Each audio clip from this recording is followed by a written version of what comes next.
Hello, hello, hello. How you? How you? I am hip hop artist Frankey Barrz, and I got the keys to the art of art. And I wear this hat because I am the host. And today, we're going to talk about the art of art. How you say, Frankie? What is the art of art? If I were to put it in my own words, the art of art is the actual process of evoking an emotion of different types of devices that evoke an emotion, or evoking the emotion, evoking a feeling through different mechanisms of evoking a feeling. So you have an art of music, you have an art to painting, you have an art to policy, you have an art to everything. We're going to talk to creators who evoke an emotion through the art of dance. We're going to talk to creators who evoke an emotion through the art of painting. We're going to talk to creators who evoke a feeling through the art of policy. So I'm going to share with you today our first guest. I'm going to bring you downtown in Northwest to the Black Cat. The Black Cat is a local venue that has different art exhibits, has different art shows. And today, Xenia Parrish, somebody say Xenia Parrish, is going to be painting for you and teaching you about the art or the feeling of evoking an emotion through paint and the universal spiritual aspect of what painting does for humanity. And then we're also going to take you downtown to the John A. Wilson building. You're going to hear from Moms Demand Action, a community leader and activist named Dory, who's going to talk to you today about how art can support gun sense in America. We have a special appearance from Washington, D.C.'s Mayor Muriel Bowser, and we also have a special appearance from Ward 5 Council Member Kenyon McDuffie. So let's go to Black Cat, and let's go to the John A. Wilson building to bridge the gap between art and gun sense in America, preferably Washington, D.C.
I am Xenia Parrish.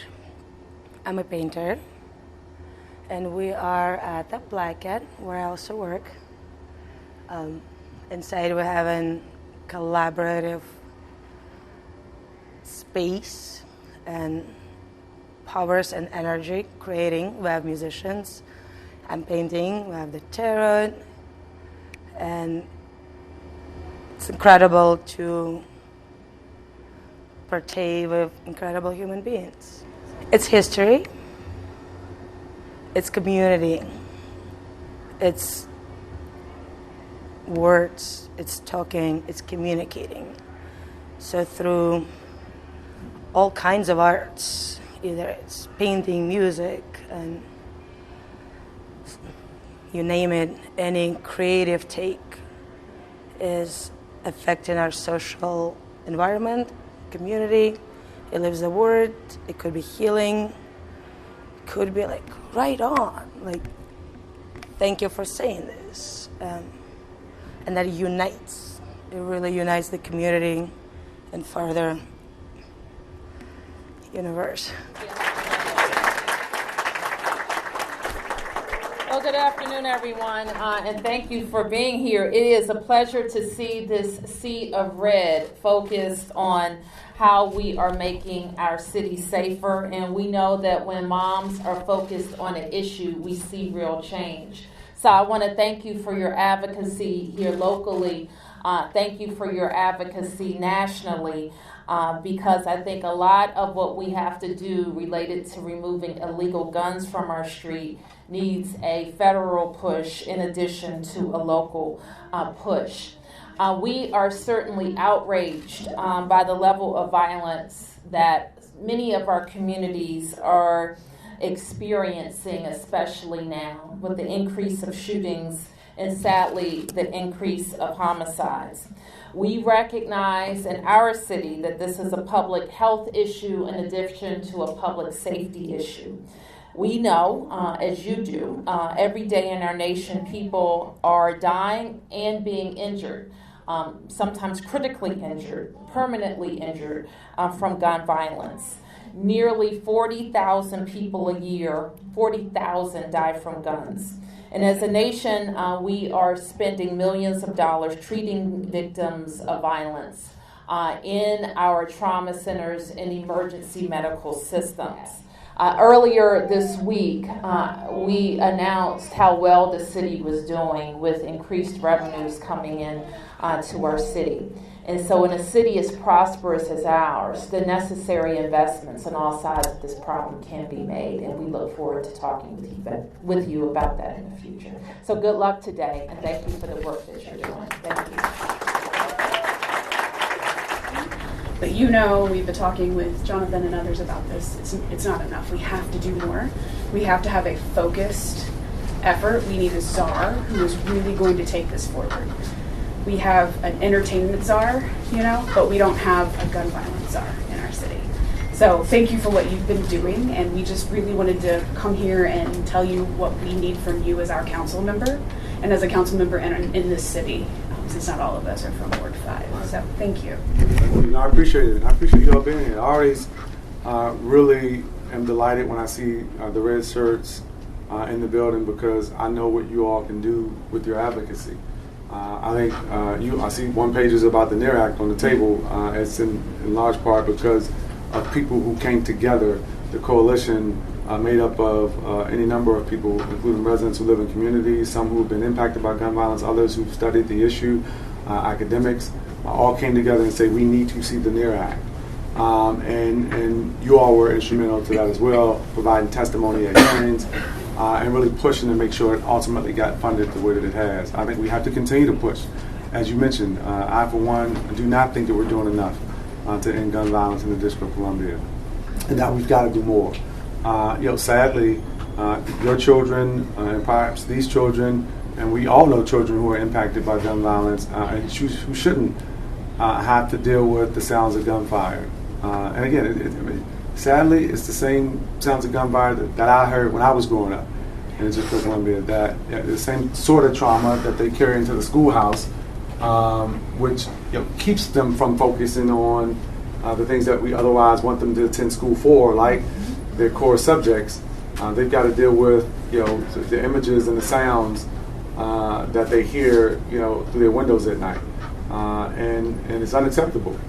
And the more we can have folks like you help to advocate and spread the word so that everybody in the district is outraged when somebody is killed by a gun, I think the faster we'll get to the amount of resources that it really takes to change the odds for our youth as it relates to their interactions with individuals who've been impacted by gun violence and their own unfortunate interactions and experiences with gun violence here in the District of Columbia. So I'm going to keep fighting for it. I tell folks, and I know some of you already know this, the work that I do down here every single day, I view through the prism of my youth growing up in the District of Columbia, having lost my godfather when I was 13 years old, having experienced what it's like to have somebody in my arms who's been shot by a gun.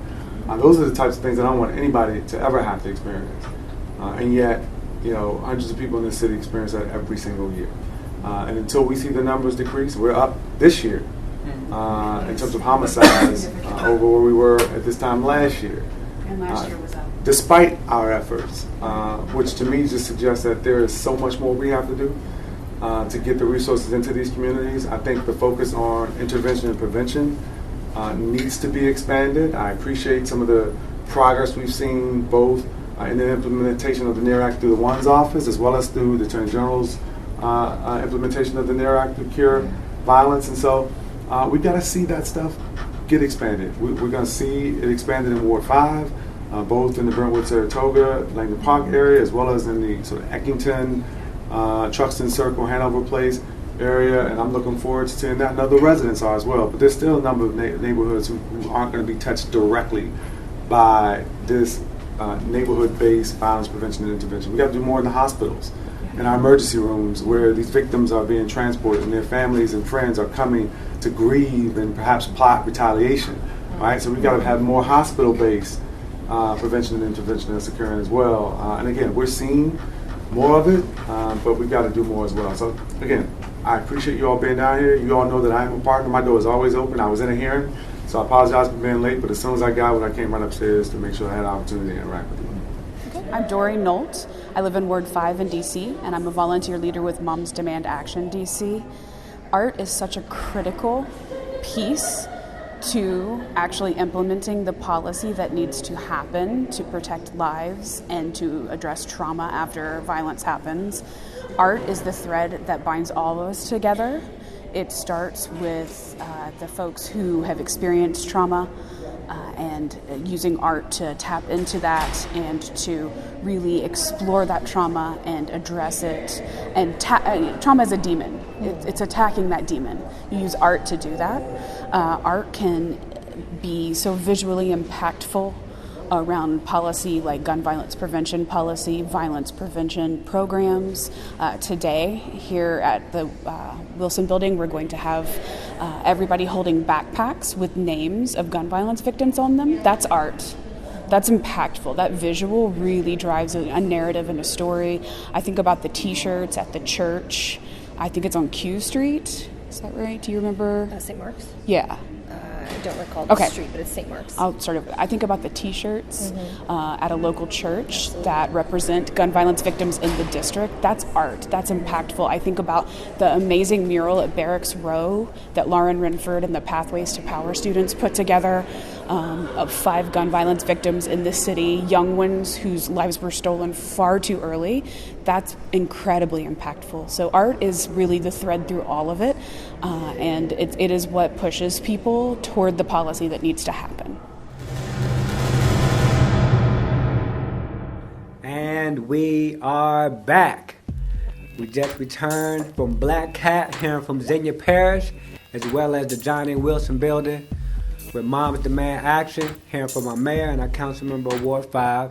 Now we're going to transition to the underground. I'm going to take you down in the underground to the subway. I'm going to take you down to the metro. I'm going to take you down to Chinatown Metro on the Red Line, where you get to experience the underground, the literal underground of the music scene, or how the dancers get down on the train in the underground with my man Loso. Dancer Loso bridges the gap between art and dance. He bridges the gap between Atlanta and Washington, D.C. And he's going to talk to you today about his dancing crew and how he uses dance to network between Atlanta and D.C. and how he uses D.C.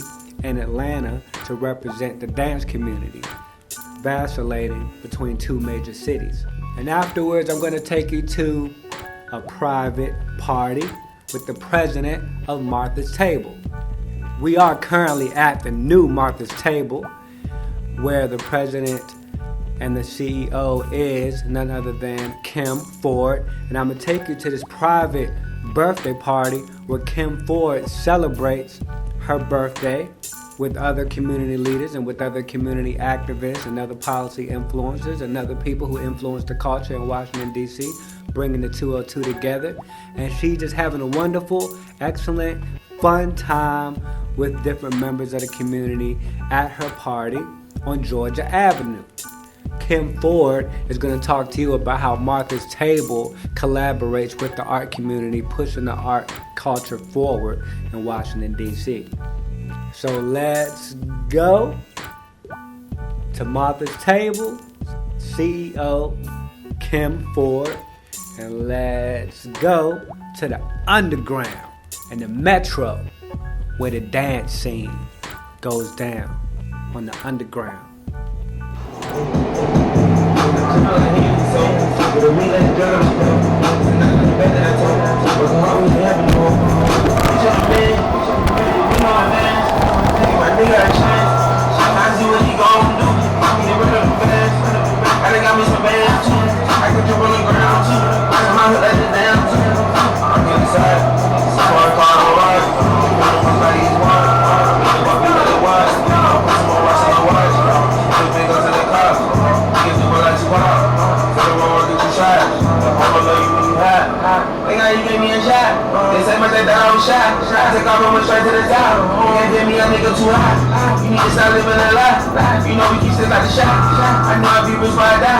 They won't respect you till you try.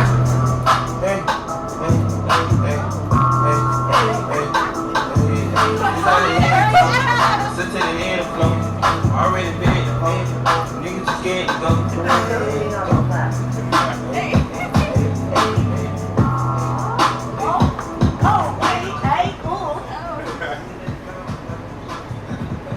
Clap it up, everybody. That was Showtime. Thank you. Everybody, that was Showtime. If you like our show, please let our party know. Our group is called Legendary Boys. B-O-Y-Z.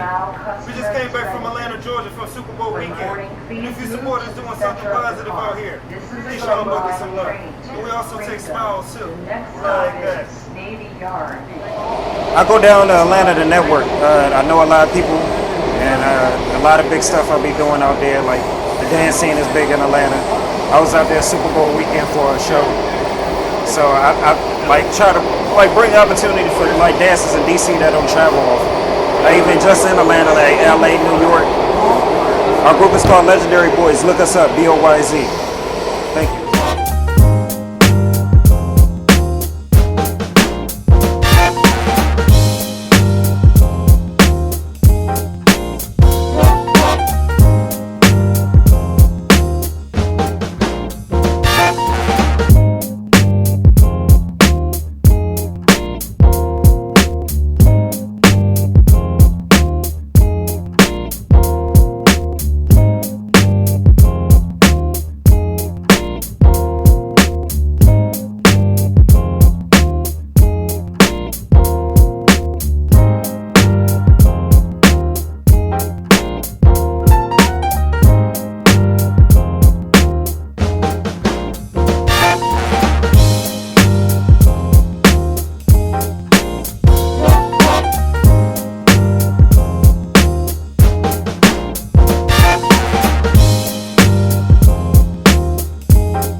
Excited. Today we celebrated my birthday, but more than that, I'm just honored and humbled that we could bring together folks who are really interested in supporting the residents of the District of Columbia here in DC, and it was great that it could be around my birthday. But more than anything, again, it was a group of people that really are giving back and supporting DC. Well, one of the things that we're really proud of at Martha's Table is that we actually spared no expense on art. We spent over $500,000 on the artwork throughout the building. I don't know if you've ever been there, but you should certainly come see. The majority of our artwork is actually from community members like Jake Coleman throughout the building, and we really value art as an integral part of anything that you can do with a community.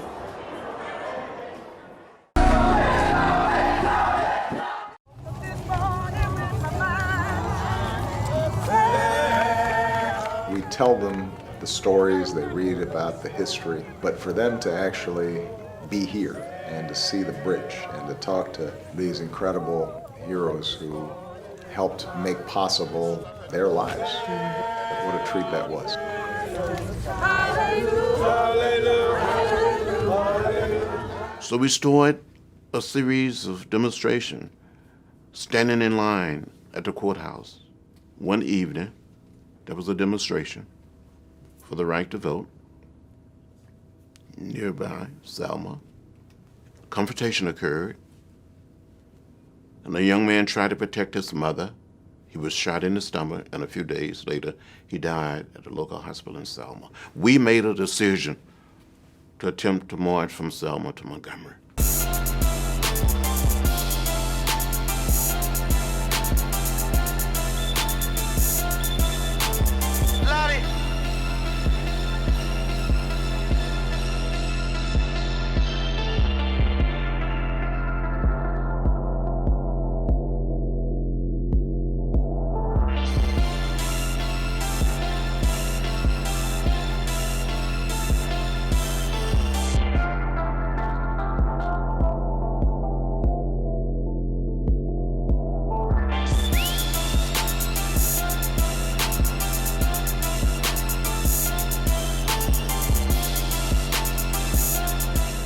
My name is Josue Corinto Martinez, and this is my gallery, Corinto Gallery. So George Washington pretty much started almost like an inside joke that I created with some of my friends, where I got tired of seeing DC being portrayed on Nangwa t-shirts, and I would see I Heart DC, and I kept saying that's more of a New York thing. So I decided to come up and try to do my own, which is George Washington with the Washington DC bandana across his face, almost like saying first president. Pretty much it takes some guts to call yourself the first president. And even after 4 years, did a second term, and after that he just walked away. I pretty much consider that kind of gangster. So that's where the whole name came from, Gangster George.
Thank you. I appreciate everybody, but especially you. Keep doing what you do every day.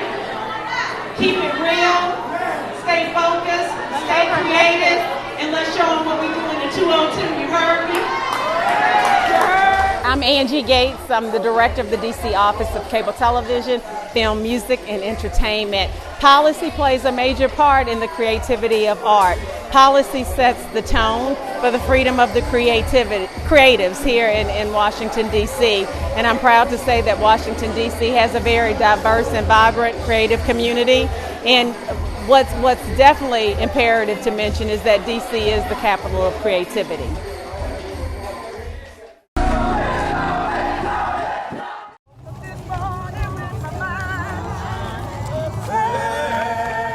We tell them the stories, they read about the history, but for them to actually be here and to see the bridge and to talk to these incredible heroes who helped make possible their lives, what a treat that was.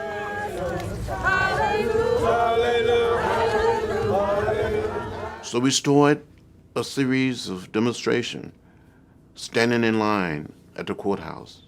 One evening, there was a demonstration for the right to vote. Nearby, Selma. Confrontation occurred, and a young man tried to protect his mother.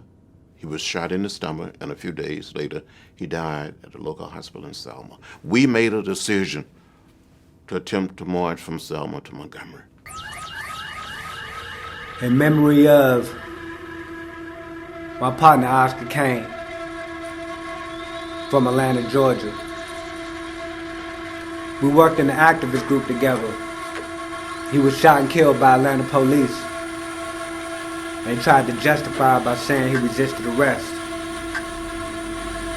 Come on, man. Moms demand action. Color code red, he took one in his head. Bullets, he took 7. My cousin was my brethren, died and went to heaven. While art is my weapon. Worked with Angie, got the keys to the gates. Interviewed at 202 Creates.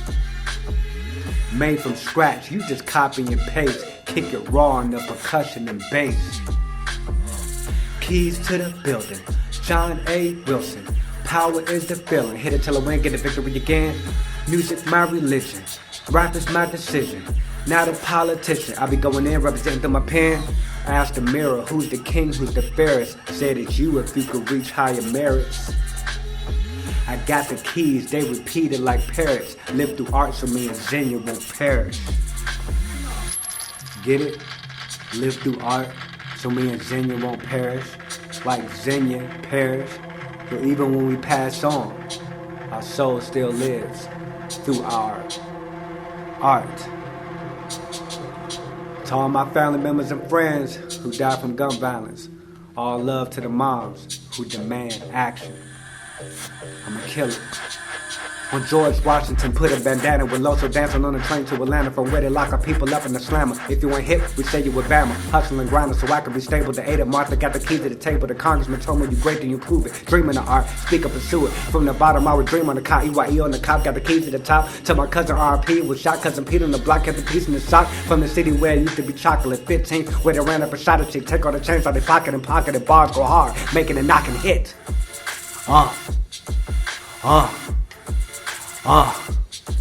It's the Frankey Barrz show. I wear this hat cause I discuss it.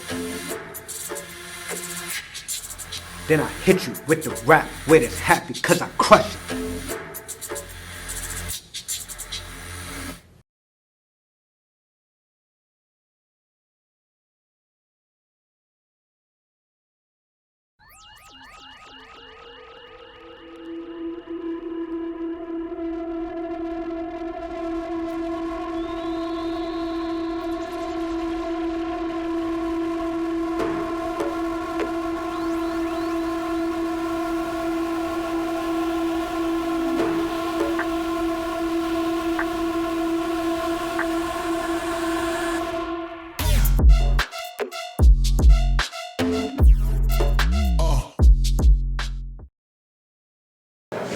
Part of protocol and policy making behind it. Because you can have a camera on top, the same thing happened with Eric Garner. That don't mean you're gonna get justice.